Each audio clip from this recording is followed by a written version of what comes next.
អានទៀវខ្ចីតើត្រីឈ្មោះអ្វីប្រលឹងបងសួរចង់ដឹងនឹងសូមជាគូវាសនាត្រីស្រស់ពោលគួយលួចចោលកន្ទុយនេត្រាបាញ់ព្រួញស្នេហា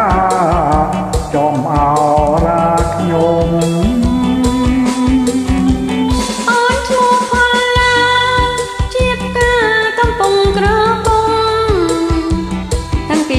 ដល់ធំនេះឈ្មោះខ្ញុំមិនដែលប្រាំញៀនអត់ជឿឃើញប្រសម័យស្គាល់ឈ្មោះចំពោះផ្ទះទៀតចូលគេដើរប្រងព្រៀតមិនសួរគេផង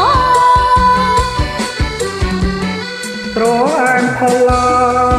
តមុខលរៀងលខ្នងជួបមុខគ្នាម្ដង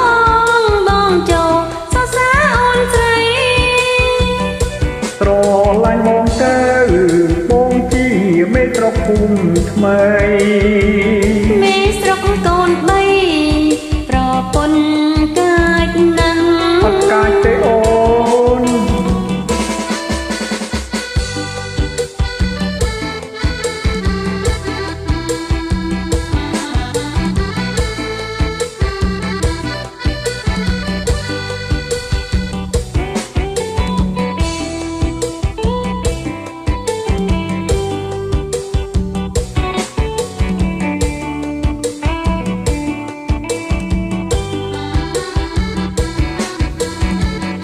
ត្រអានខៀវខ្ចី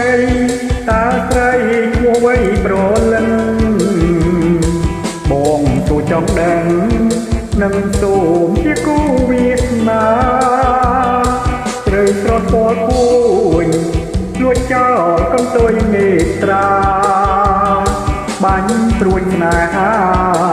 ចំអោរាខ្ញុំ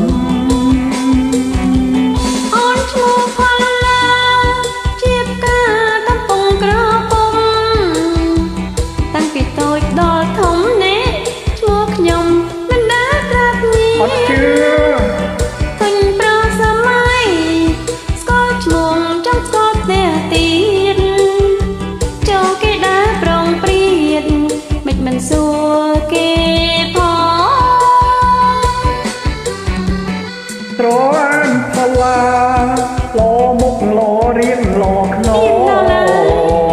ជួបមុខគ្នាម្ដង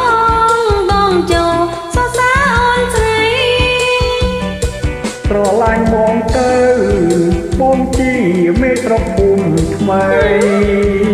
មេស្រុកកូនបីប្រពន្ធកាចណាស់អត់កាចទេ